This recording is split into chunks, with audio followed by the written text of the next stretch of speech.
Vamos aqui dar continuidade ao nosso Prosa Saudável, que eu tenho recebido feedbacks muito bacanas, graças a Deus vocês estão gostando. É um projeto assim que realmente foi a menina dos olhos desse ano, e a ideia realmente é levar conteúdo muito diverso, sempre relacionado à vida saudável. Hoje estou aqui com a Claudinha Oliveira, ela é psicóloga, psicanalista, e a gente vai falar sobre compulsão. Eu acho que muitos de vocês que estão aqui vão se identificar com esse assunto. Quando a gente troca mensagem por WhatsApp, eu com quem compra da gente, a gente sempre fala, eu tenho compulsão disso, compulsão daquilo outro. Acho até que a gente usa o termo de uma forma errada. Enfim, Claudinha, vamos a esse tema que você sabe que eu falo sempre que eu sou extremamente compulsiva. E a minha pergunta para a gente começar hoje a gente sabe que depressão, que antigamente era muito visto como a pessoa tá triste, ou a pessoa é fresca, ou a pessoa é muito nhenhenhé, enfim, a pessoa não dava o devido valor à depressão, e hoje em dia a gente sabe que realmente é uma doença, e é uma doença química. Aí eu te pergunto, a compulsão hoje é a mesma coisa. Quem não tem a compulsão acha que é muito fácil, acha que é só a pessoa, é só não comprar, é só não comer, é só não beber, é só não fumar. E para quem tem isso, sabe que não é o só, né? E aí a minha pergunta é químico, assim como a depressão, ou não? É um outro caminho? O que você tem para falar pra gente sobre isso? Esse pontapé inicial. Primeiro, obrigada por estar aqui, obrigada, Suzy. Isso é uma pergunta super importante, e indo ao início do seu comentário, falando assim das doenças, né, da saúde mental. A gente não fala doença, a gente fala de transtornos mentais. Realmente há muito estigma ainda em relação aos transtornos mentais, né? A depressão por muito tempo foi encarada como uma incompetência humana, né? Como, por exemplo, as adicções, né? Pessoas que tinham envolvimento com álcool e etc. também era considerado, tinha um estigma muito grande, né? E hoje a gente sabe que esses transtornos são algo muito que abrange em si um grande sofrimento, né? E eu acho que a pandemia também ajudou muito a desmistificar um pouquinho dessa questão da saúde mental. Ela já vinha melhorando essa questão da saúde mental, essa visão da saúde mental, né? Inclusive no ambiente de trabalho, etc. E hoje a gente trata isso com mais responsabilidade, entendendo que é um sujeito que precisa de ajuda. Tá? Eu acho que a pandemia trouxe uma chance da gente mostrar que somos vulneráveis. As pessoas meio que perderam a vergonha de mostrar o seu lado vulnerável, e aí quem tinha algum problema conseguiu falar mais sobre isso, e o outro também estava num momento mais de escuta, de mais... não é só a escuta que eu quero falar, mas as pessoas estavam mais com uma empatia maior. Eu acho que a pandemia deixou todo mundo num lugar comum de vulnerabilidade frente ao vírus, né? E que foi terrível aquilo que a gente vivenciou, né? Estávamos todos muito vulneráveis, né? E eu acho que aí sim realmente deu uma oportunidade de ter alguma aceitação maior, porque a gente viu um grau de adoecimento muito grande durante e mesmo pós-pandemia, e que ainda reverbera nessa questão da saúde mental, né? Sobre a compulsão, ela não é algo novo, tá? Ela sempre existiu, né?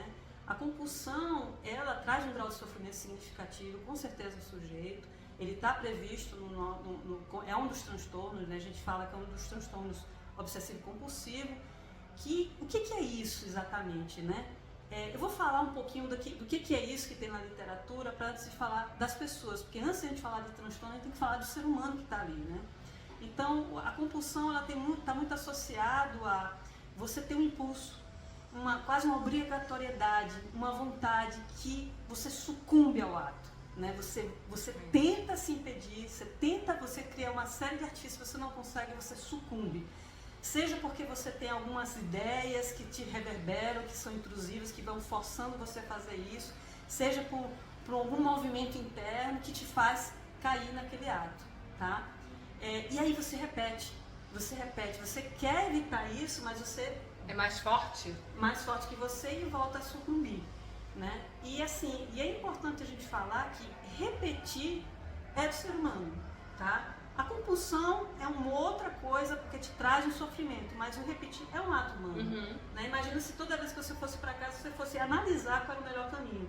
a gente repete mesmo os caminhos para ir para casa, a maneira como a gente prepara a nossa comida, a maneira como a gente encontra de estudar. A gente repete aquilo que funciona, né? Mas a compulsão é algo diferente. É quando você percebe que essa repetição não depende só da sua consciência. Há algo dentro de você, muito mais forte, que faz com que você sucumbe. Por mais que você saiba que aquilo não vai te trazer benefício nenhum. Ou até malefícios também. Isso, ou adoecimento. né? Isso. E aí, do ponto de vista psicanalítico, a gente trabalha com a ideia do inconsciente. Né? Do ponto de vista da psicanálise, a própria neurociência também confirma isso, a maior parte dos nossos processos, eles são inconscientes. Né? A gente está tomando a decisão aqui consciente de fazer essa gravação, mas tudo não está na nossa consciência, a maior parte está no inconsciente. Então, esse impulso ao agir, ele tem uma vertente muito grande no inconsciente. E é por isso que é tão difícil você acessar, né?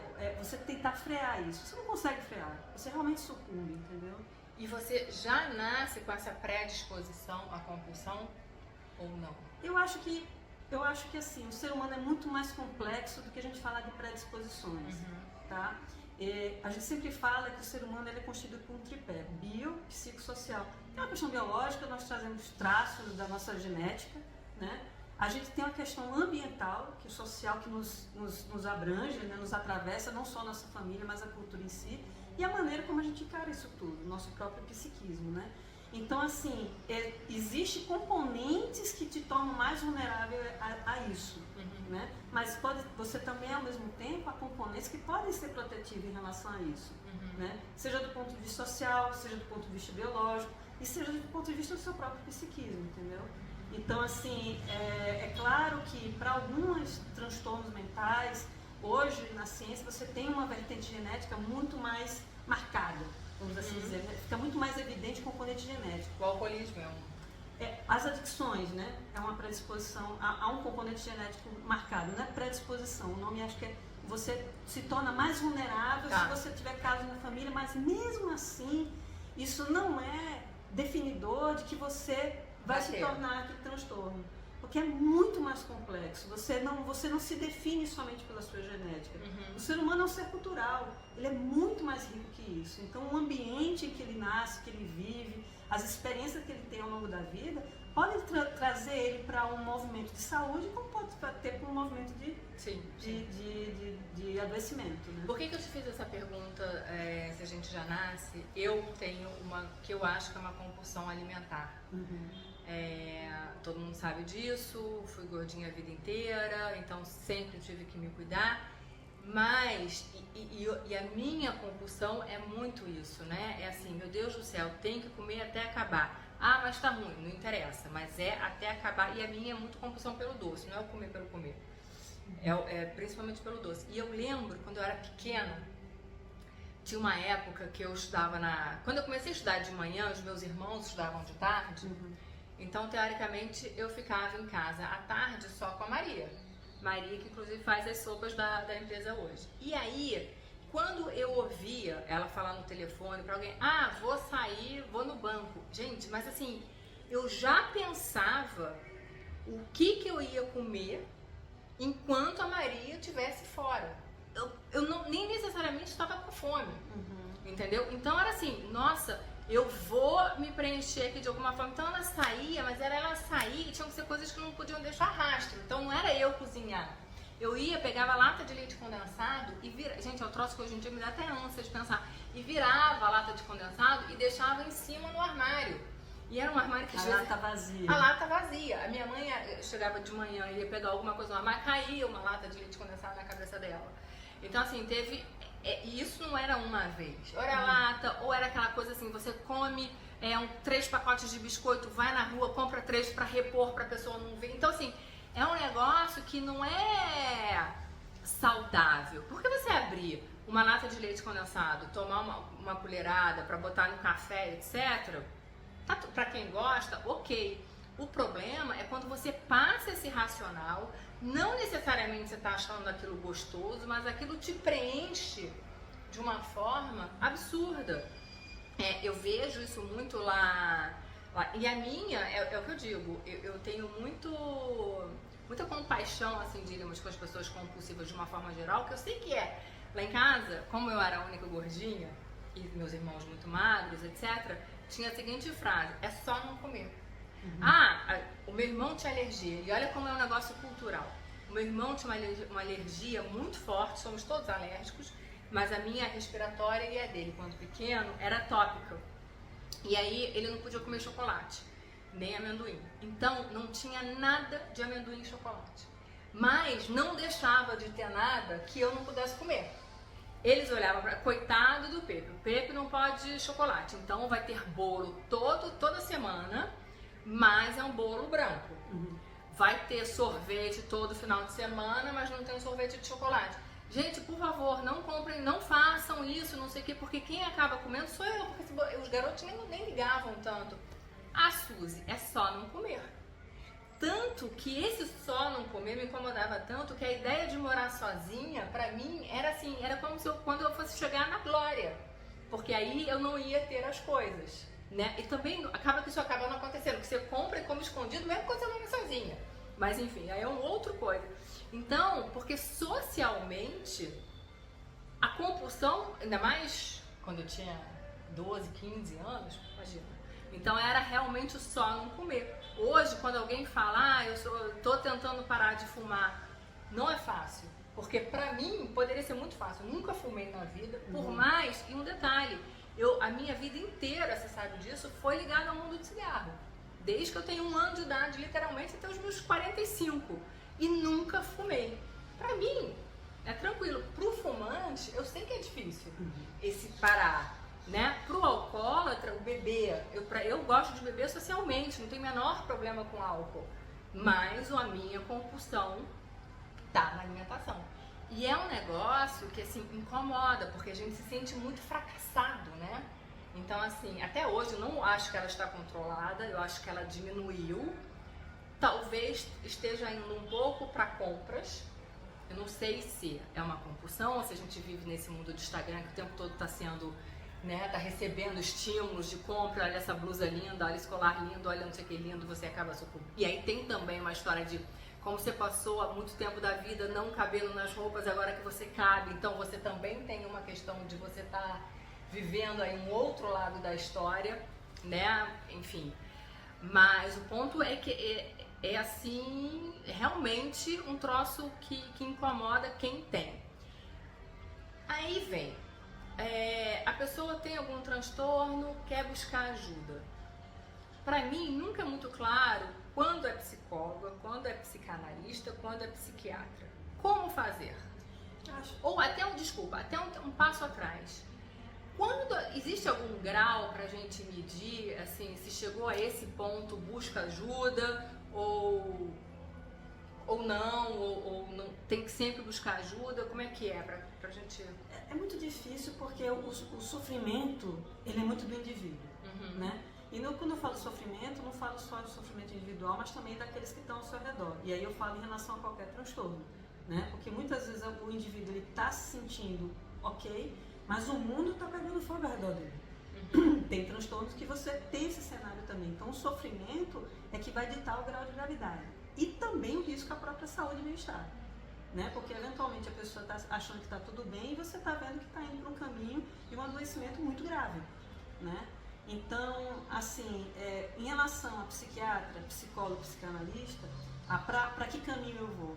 Em geral, as pessoas não sabem muito bem diferenciar o que é um e outro. Mas eu acho o seguinte, que tendo a referência de um bom profissional de saúde, ele pode conversar com esse indivíduo, porque, e aí me dá o gancho de eu falar para você o seguinte: primeiro, quem é essa pessoa? Tá? O que essa pessoa está vivendo? É uma compulsão? É uma adicção? Porque quando você falou, você abriu uma frente muito grande de adoecimento. Quando a gente fala já de substâncias ou de jogo, agora está tendo muito com a compulsão com jogo, né? As bets, né? E aí você pode entrar já num outro ambiente, transtorno, que é o das adicções, que tem como diferencial a fissura. O que é que acontece quando você abre mão daquela substância ou daquela atividade, né? Você fica num grau de desorganização que te leva, assim, você fica louco com aquilo. É um grau de sofrimento que você entra tão grande que te leva, você vai fazer o uso daquela substância para poder minimizar aquele mal-estar.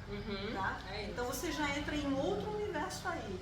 né? Mas assim, você indo para um profissional de saúde bem referenciado, ele vai conhecer aquela pessoa, vai conversar com aquela pessoa e vai poder fazer encaminhamentos, tá? Dependendo do grau de gravidade, tem que ir para o psiquiatra, que é um médico, né, que vai conseguir trabalhar com esses sintomas. Eventualmente pode ser necessária uma medicação, até para poder a pessoa fazer um trabalho psicológico ou psicanalítico. Conjugado, né? Conjugado, o médico junto com a psicoterapia, né? Psicologia, psicanálise eu estou considerando como um guarda-chuva das psicoterapias, né? E aí você tem muito bons profissionais para trabalhar com compulsão. Do nosso ponto de vista da psicanálise, a gente trabalha com o paradigma do inconsciente, né? A compulsão, como você está falando do alimento, seria um sintoma. É um sintoma daquele sujeito, tá? Então, quando você fala que quando a Maria sai de casa, que você ia tomar o leite condensado, você vê que aquilo que estava acontecendo te causa uma perturbação tamanha que você busca os recursos que você tem para dar conta daquilo.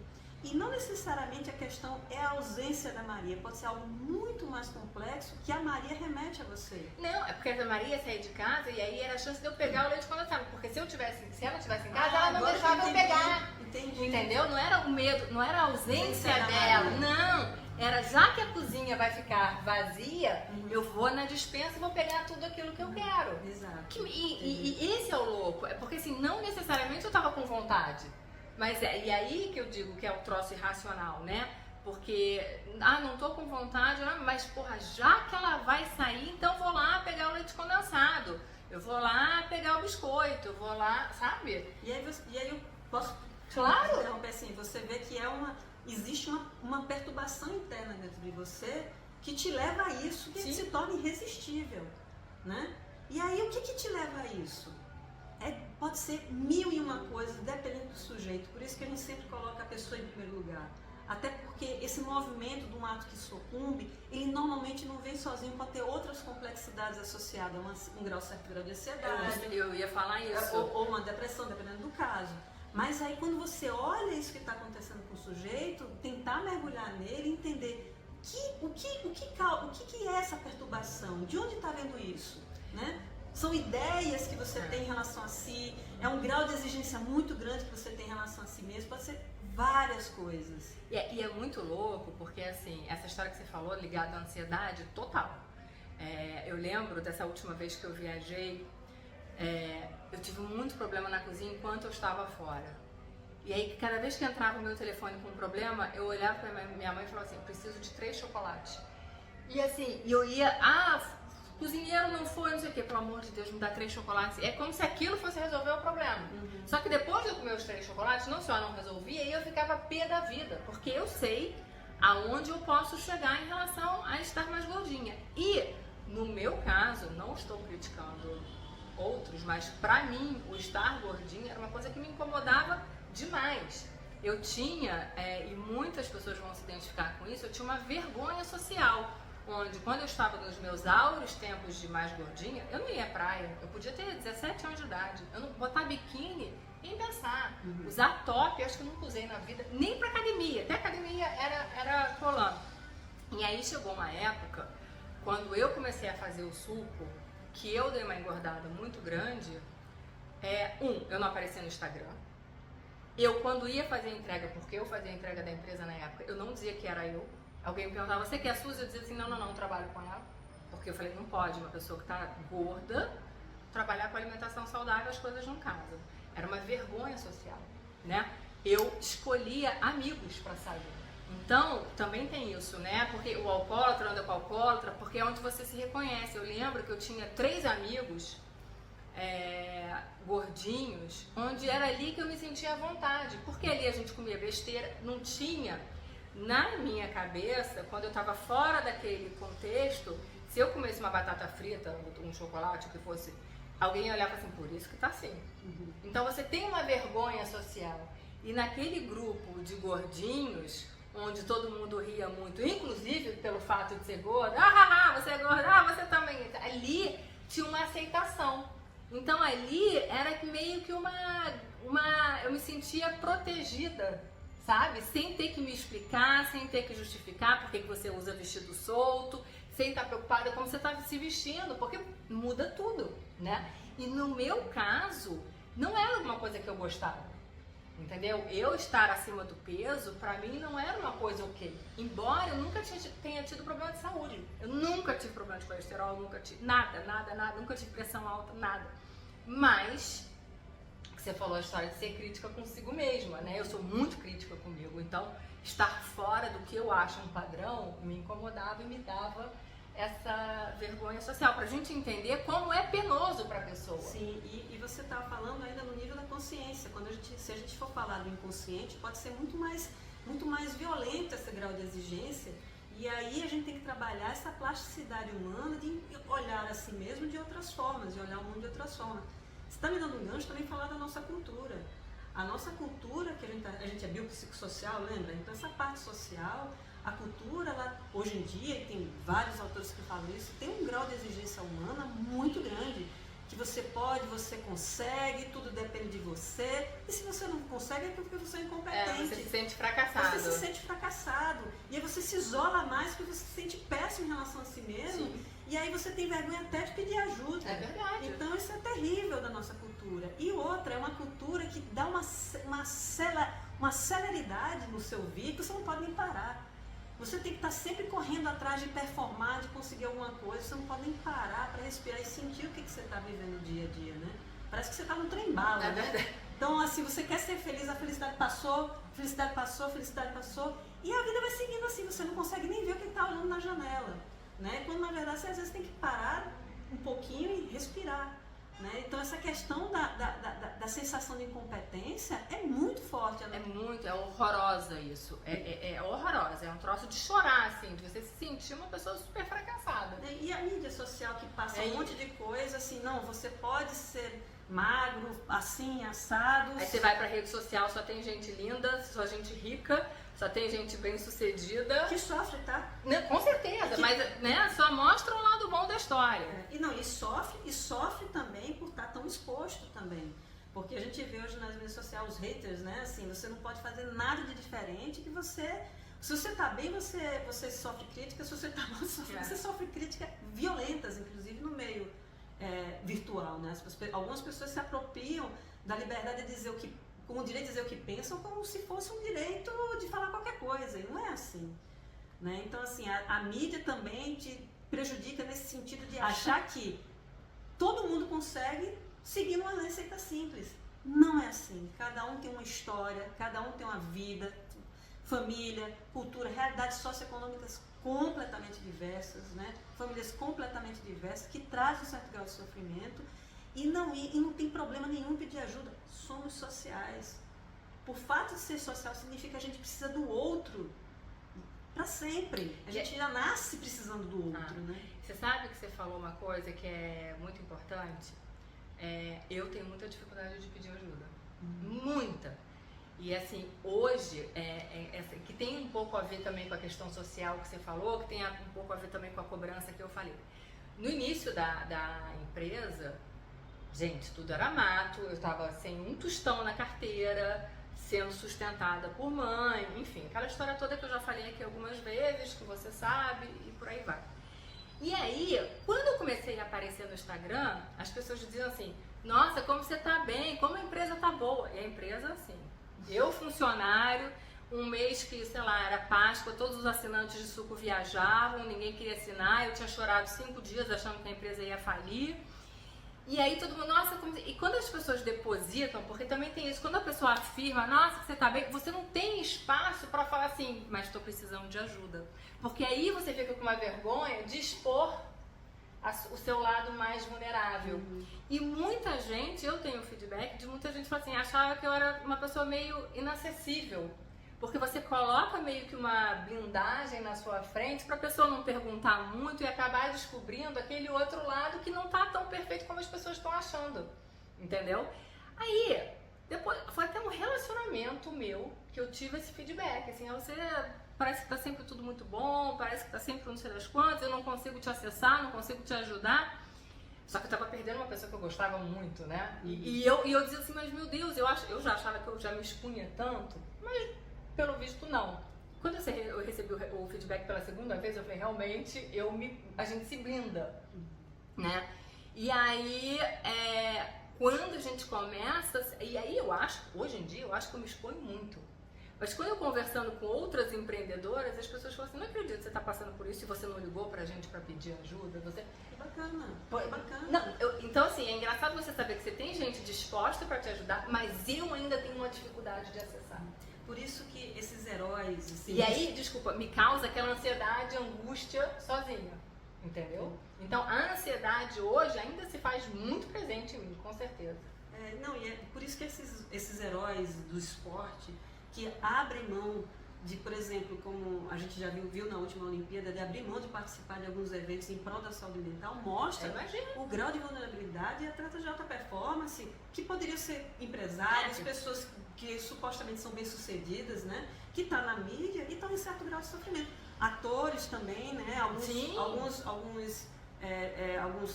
formadores de opinião, influencers, também estão sofrendo com isso. Quer dizer, isso tudo que a gente vê na mídia social esconde por detrás, ou pelo menos não mostra intencionalmente, um grau de sofrimento e a vida como ela é. É isso. Né? A vida não poupa ninguém, né? Eu gosto muito da frase do Contato Caligares, que fala, né? A felicidade, o mistério da vida é viver. Então, assim, felicidade é uma coisa muito fugaz, né? Como eu estava falando no trem, a felicidade é um pontinho que se passa muito rápido. Mas a vida pode ser muito interessante, né? Muito interessante. É isso.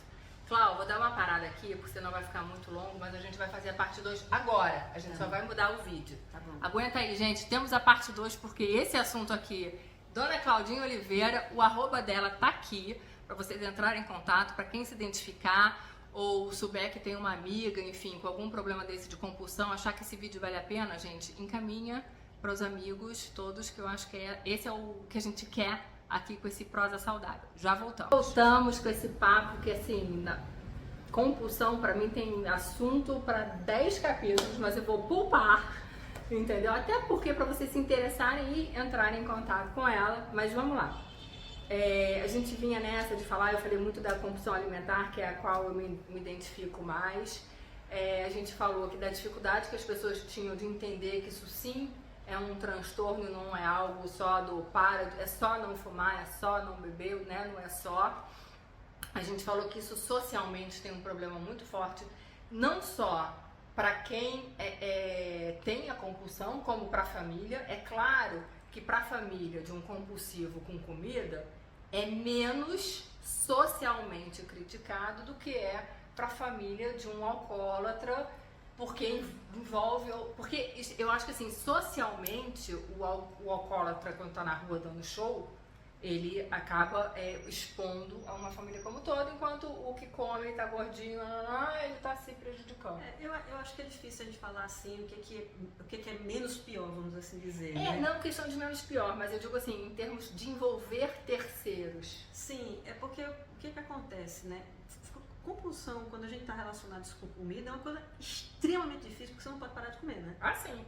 E aí, muitas vezes, a pessoa acaba indo para anorexia, né? É um troço complicado. Os caminhos podem ser dos mais diversos, né? Pode ser dos mais diversos, mas assim, o alcoólatra, ele tem realmente um viés muito grande, porque o álcool, primeiro, que é uma bebida, é uma substância que é socialmente aceita. Uma substância legalizada. E até então, se você tinha problema com álcool, você era um vagabundo, né? Você era incompetente. Hoje a gente já entende como um transtorno super importante. O álcool, o cigarro, todas essas vertentes aí dos adictos, né? Agora, realmente, para a família, você ter o gordinho, a gordofobia não surgiu, essa palavra não surgiu por um acaso, né? E esteticamente as pessoas estão sendo muito cobradas hoje em dia, né? Inclusive, eu acho até que melhorou muito, não acha não? Não sei, Suzy. Nossa, eu da minha infância pra cá, eu acho que melhorou muito. Eu acho que hoje em dia, até por acaso de alguns artistas meio que levantaram a bandeira, e eu acho que melhorou. Assim, até hoje, por exemplo, você tem lojas como uma Farm da vida que você acha roupa para um gordinho. Na minha época isso não tinha. Na minha época eu tinha que estar muito magra para comprar uma calça jeans da Cantão ou uma calça jeans da Fiorucci, quem lembra? Filipe Martin tinha aquela calça bag, se eu tivesse acima do peso não entrava. Porque antigamente realmente você não tinha esses modelos. Hoje em dia você tem toda uma gama de produtos voltados para esse público. E você tem modelo, você tem passarela com gordinho, entendeu? Então hoje eu acho que tem uma aceitação melhor. O que pra mim também acende um alerta, que é o seguinte, a partir do momento que você aceita mais, o meu medo é você não estar olhando pra saúde. E aí a saúde tá indo pro buraco, mas enfim. E aí volta de novo pra pessoa em si. Para algumas pessoas isso pode ser uma grande questão, a questão do excesso de peso. Para outras, talvez não, entendeu? E mesmo o excesso de peso, a gente tem que ver aonde é que a gente está na balança. Tem excesso de peso que são um risco à vida, né? Que aí você tem toda uma série de intervenções que você pode fazer. E tem outras que não são um excesso de peso significativo, mas a pessoa tem um grau de sofrimento gigante em relação àquele... Entende que pode variar muito, que o que importa é como a pessoa vive. Eu acho que você já deve ter visto pessoas que não são tão acima do peso, são cheinhas, mas tem um grau de sofrimento gigante em relação àquilo. Né? E aí a gente está entrando na linha de vários transtornos alimentares que existem aí. Né? Muita gente fala, né? Quando eu digo do meu passado, muita gente que conviveu comigo sempre falou. Foi muito mais da minha cabeça do que realmente a realidade. Não que eu fosse magra, nada disso. Mas que eu não era essa gigante, obesa, rolando, que eu botava na minha cabeça. Entendeu? Então, enfim, realmente... Aí a gente vai falar de uma outra coisa, que é o problema de imagem, etc. Que aí é um outro capítulo. Aí é bastante que a gente, né? Que aí também vem um outro. Que aí, enfim, aí eu tenho exemplos pra fazer tanto do meu gordinha, como eu tenho exemplos da pessoa muito magra que também chorava, porque também se achava uma coisa horrorosa de magra e que na verdade não era nada disso. Mas enfim, isso aí é um outro. Mas eu posso contar um adendo? Claro. Mas é legal você abrir, porque você está abrindo aqui várias frentes, que é importante para entender que a coisa é complexa. Não funciona assim, fulano tem X, ciclano tem... Não é assim, não é assim. A pessoa vem, a gente vai entender essa pessoa, que grau de sofrimento que está acontecendo ali, o que é que está por detrás daquele sofrimento para começar a trabalhar. Não existe essa pessoa que o diagnóstico é X, então vamos dar esse tratamento, tá? Ou medicação, o que é que seja. Não. Primeiro lugar vem o sujeito, depois vem as intervenções. E engraçado que quando a gente fala da compulsão, a gente tem uma séria, grande maioria delas que não é aceita na sociedade, mas a gente tem algumas que, talvez até mais na nossa geração, na época de executiva, onde eram muito aceitas, né? Como ser o workaholic, por exemplo. Totalmente, né? E que inclusive era valorizado. O workaholic era igual a bem sucedido. Eu acho que as empresas até hoje devem adorar, né? Uma pessoa que trabalha num ritmo alucinante e que a gente sabe que tem consequências em termos de saúde física e mental. Mas realmente era muito interessante, que era tão aceito, né? Que quando você não performa desse jeito, você era vergonhoso. Era vergonhoso. Você não dá conta. Vai sair cedo? Era vergonhoso. Vai sair cedo, né? É verdade, era motivo de chacota. Era meio expediente, né? Meio expediente. Você você ia dormir, sei lá, 1h da manhã, chegava às 8, pessoal, boa tarde. Né? Então, assim, acho que hoje isso melhorou muito em relação às empresas. Acho que o governo também está tentando trazer algumas medidas de prevenção à saúde mental, adoecimento mental nas empresas. Não está muito claro como fazer isso, mas existe toda uma gama de linha de estudo em relação a isso, de profissionais da área de saúde mental, que conhecem muito bem, que pode trabalhar nesse aspecto, mas, de fato, o workaholic, vestir a camisa, né? Uma grande família, era uma coisa muito bem aceita. E por essa grande família, entre aspas, você se dedicava muito. E 24 horas, né? 24 horas. Então, para a lucratividade da empresa, é excelente, né? Você paga um X, você tem muito mais daquela pessoa. Até porque executivo não tinha direito a hora extra. Então, você também trabalhava mais, mas o salário era o mesmo, mas enfim, é muito doido isso, né? A gente entender que compulsões, que elas são diferentes e elas falam com o seu ponto mais frágil, né? Porque a minha não é só ser compulsivo, então assim, a minha é comida, porque comida vai ser sempre um ponto de atenção pra mim. Pro outro vai ser sempre o cigarro e pro outro vai ser sempre a bebida. E tem uma história de você trocar, é muito comum a gente ouvir entre as pessoas que fizeram bariátrica, que tinham uma compulsão pela comida e hoje, quando não conseguem mais dar espaço para essa compulsão, acabam tendo uma compulsão ou vão para a bebida ou para a questão de compra, né? Então, tem artigos científicos que mostram, né, você encontra na literatura uma relação, né, de uma certa correlação de um aumento de adicções em álcool após uma bariátrica, né? O que é um sinalizador.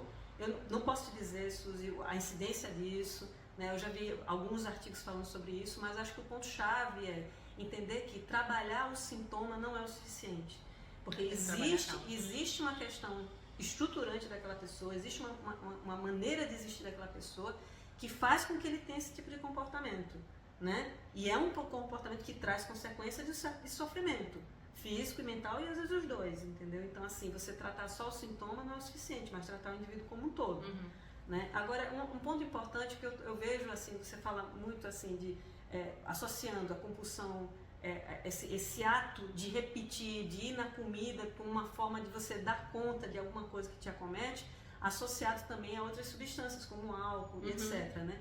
E aí a gente tem que fazer um pouquinho de cuidado, porque a questão da adicção, ele tem uma questão da fissura, né? Que é esse estado que a pessoa fica quando está na abstinência daquela substância. Então, um estado de grande sofrimento que leva ele a fazer o uso daquela substância para minimizar esse impacto negativo, tá? É difícil fazer esse corte, né? Do que aquele ato que repete que não se repete. Então, assim, mas existe isso um pouco, uma diferenciação aqui, tá? É bom a gente fazer essa diferenciação porque existem outros acometimentos que envolvem quando você usa a substância do impacto que você tem no cérebro. Eu estou falando até fisiologicamente, né? Agora, existe algumas linhas de pensamento que associam, por exemplo, esse ato de comer dessa forma como algo adictivo também, como o próprio açúcar. Entendi. Né? Como você fala do doce, né? O açúcar ele traz um impacto, né? Então, Sim. Até que ponto aquilo ali não tem alguma coisa associada com uma adicção, entendeu? Existe a fissura, né? Aqui a gente está entrando no lado que assim, não é do meu domínio, mas assim, só para te... Claro, não, a gente está falando de um cenário. O que está muito claro para mim é o seguinte, para aquelas pessoas que estão buscando uma vida mais saudável, muitos que têm a compulsão, se tem um problema de peso, não adianta a gente ir só na nutricionista, que a gente tem ótimas, maravilhosas, enfim, hoje em dia eu aplaudo a qualidade das nutricionistas que a gente tem, mas é importante fazer uma ajuda psicológica, psicanalítica junto.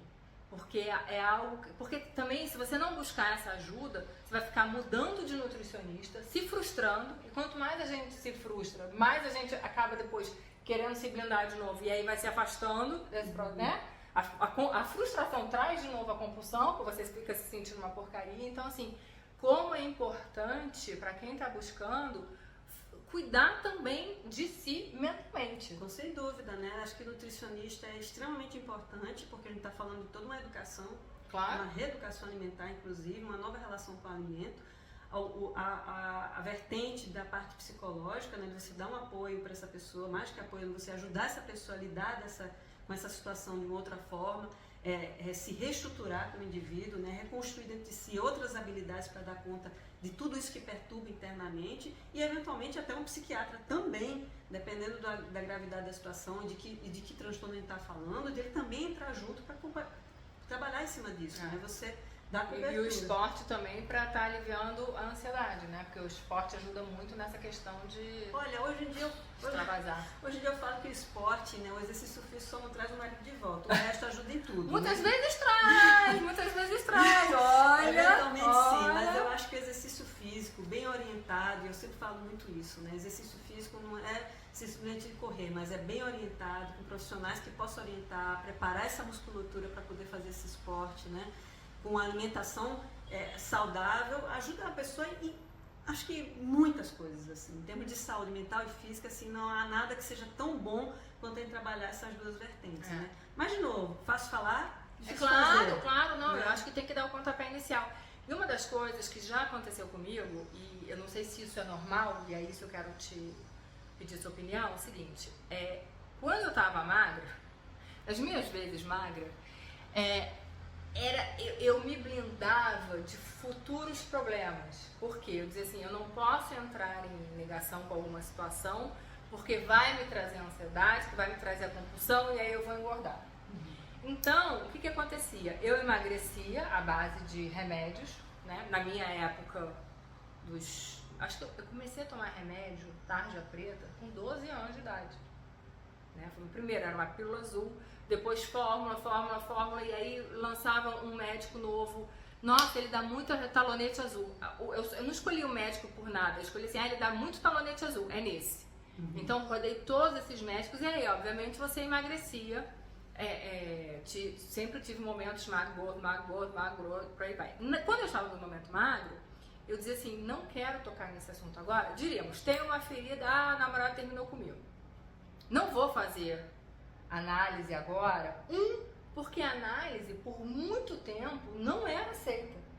A análise, quando eu era pequena, pelo menos, até uma determinada idade, quem fazia análise era aquela pessoa que se tinha, nossa, tá com problema. Era assim, filho de pai separado, fazia análise.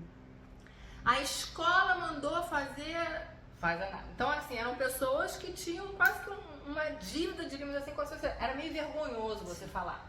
Não, fulano, então. Não é? Não, era assim, fulano, pai separado, faz terapia. Ferrou, minha filha, não quero que você se envolva. Meus pais não eram desses, não, mas tinha gente que tinha essas questões, não tinha o estigma? Pai separado faz análise. Então, assim, a análise tinha um estigma de que se você faz é porque tem alguma coisa de muito errado com você. E, num segundo momento, eu falei assim, cara, eu não quero fazer análise agora porque ela vai tocar em pontos que vão me incomodar e aí eu vou engordar. E aí, o que acontecia? Passava um tempo, suspendia o remédio, engordava e não... Porque também eu não estava resolvendo nunca a causa. É comum essas pessoas, como eu, fugirem de buscar essa ajuda porque sabe que durante esse processo vão ser incomodadas, vão chegar em pontos chaves que vão machucar, que vão te obrigar a rever uma série de coisas que é melhor a gente deixar lá escondidinho, fingindo que não tem esse problema? É uma boa pergunta no seguinte sentido que eu vou falar aqui. Primeiro, em relação à medicação. Olha, quem não gostaria que tivesse uma pílula mágica que a gente tomasse e resolvesse nossos problemas, Suzy? Era o sonho de todo mundo, né? E não é à toa que toda essa medicação surge, né? Algumas não. As medicações, elas são extremamente importantes, dependendo do grau de sofrimento do que acomete o indivíduo. Então, que bom que elas existem, né? Mas existe, a gente sabe também que tem que ter um certo uso discriminado, quase um mercado paralelo para esses comprimidos, né? Na esperança que você toma e você vai resolver. Não é assim, né? Não é assim. Um psiquiatra, você fazendo uso de uma medicação bem orientado com o psiquiatra, é um processo que tem início, meio e fim, né? É um processo que ele vai lá estar acompanhando, junto com o apoio psicológico ali, para tratar aquela pessoa. Então é muito bem sucedido. Tem vários transtornos que o mais recomendado é os medicamentos com apoio psicológico, entendeu? Com um tratamento psicológico, né? Então, assim, que bom que existe, né? Mas a gente sabe que não funciona assim se você não tiver feito isso de uma forma estruturada, tá? Esqueci a pergunta. Não, se é o seguinte, se é comum as pessoas fugirem. Eu acho que é o seguinte, né? Busca, né? Da busca, pra não se incomodar, sabe? Pra fingir que botar debaixo do tapete o problema. Olha, botar debaixo do tapete, a gente faz isso, né? A gente procrastina muita coisa porque é muito difícil você mexer na sua forma de ser é sempre muito difícil. A gente arranja soluções para dar conta da nossa vida. É aquela estrada de barro que você tem as marcas de um carro. Você encontrou aquele caminho, você percorre aquele mesmo caminho para poder achar as suas soluções. Toda vez que acontece alguma coisa, você percorre aquele caminho. Seja com a comida, seja com qualquer outra coisa. Tá? Você abrir um novo caminho, se você partir de uma outra posição, é um grau de esforço muito grande, né? Então é muito difícil. Então você passar por um processo psicoterapêutico não é fácil, tá? Mas uma vez que você compra a ideia e que você realmente esteja engajado com aquilo, o resultado pode ser muito interessante. Pode ser incrível para aquela pessoa, tá? E é um processo que é difícil. Você pode ter alguma recaída em relação àquilo, mas você não está sozinho. Acho que essa é a grande diferença. É você entrar no processo psicoterapêutico, você compreendendo que primeiro que você vai fazer uma aliança com uma pessoa que não está ali para te julgar. Isso é muito importante. Para te ajudar, para estar junto com você, construindo alguma coisa muito criativa entre vocês dois para dar conta de todas as perturbações que acomete o sujeito. Então você não está sozinho, entendeu? Você vai ter um ponto de apoio para navegar sobre isso. Mas de fato, não é um processo fácil. Você mudar a si, exige um certo grau de coragem ou um certo grau de sofrimento que faz com o sujeito... Tipo, fundo do poço e eu não aguento mais. Busca ajuda. Muito legal isso. Cláudia, eu tô amando esse papo. Eu ficaria horas aqui falando disso, mas enfim, eu acho que a gente tem que... acredito que as pessoas que estejam acompanhando aqui também estão curtindo. Porque, enfim, fala com a gente em diferentes pontos, momentos de vida, né? Às vezes a gente está um pouco mais exposto, outro menos, está passando por uma crise no casamento, às vezes isso pode aparecer mais, ou crise no trabalho, aparece mais, depois melhora, enfim, não é... O que é importante é a gente saber que, sim, é um processo químico, que a gente tem isso, ele vem em graus diferentes, em momentos da vida diferentes da gente. Lutar sozinho é uma bobagem. A gente não tem que ter essa vergonha. Eu acho que se a pandemia teve uma coisa boa, é a gente aprender a se expor mais, né? A gente mostrar um pouco mais a nossa vulnerabilidade, porque deixa o dia a dia mais leve, né? Isso eu falo muito, assim, eu tinha maneira de falar, não, a empresa tá ótima, tá tudo ótimo. Aí eu falei, cara, e eu me sentindo lá super sozinha, né? E passando por mil angústias, etc. Eu falei assim, cara, eu já provei pra todo mundo que eu fiz uma empresa vencedora, que todo mundo gosta, que as nutricionistas indicam, validam a empresa.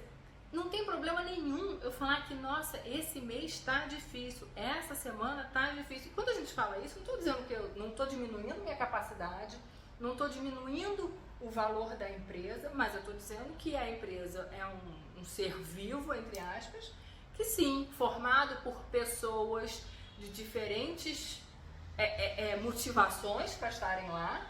Nem sempre todas estão super motivadas, nem sempre eu estou super motivado. Então, sim, a gente tem... não estou falando que é financeiro, não estou falando parte de venda, mas eu estou falando, sim, a gente tem problemas ao longo desses 12 anos e está tudo bem, né? E que bom, outro dia eu li uma frase que é muito boa, que é o seguinte... É muito bom a gente poder pedir ajuda, mas melhor ainda é a gente saber que tem gente que está preparado para ajudar a gente. Sem dúvida. Isso dá um conforto, né? E não diminui a gente. Eu acho que a gente sabe que é difícil, mas eu acho que assim, a gente não pode perder esse lado da gente de mostrar um pouco nossa vulnerabilidade. Eu tô mostrando. Eu acho que eu progredi muito nisso. Não sei, mas pelo menos pra mim eu acho. Que bom.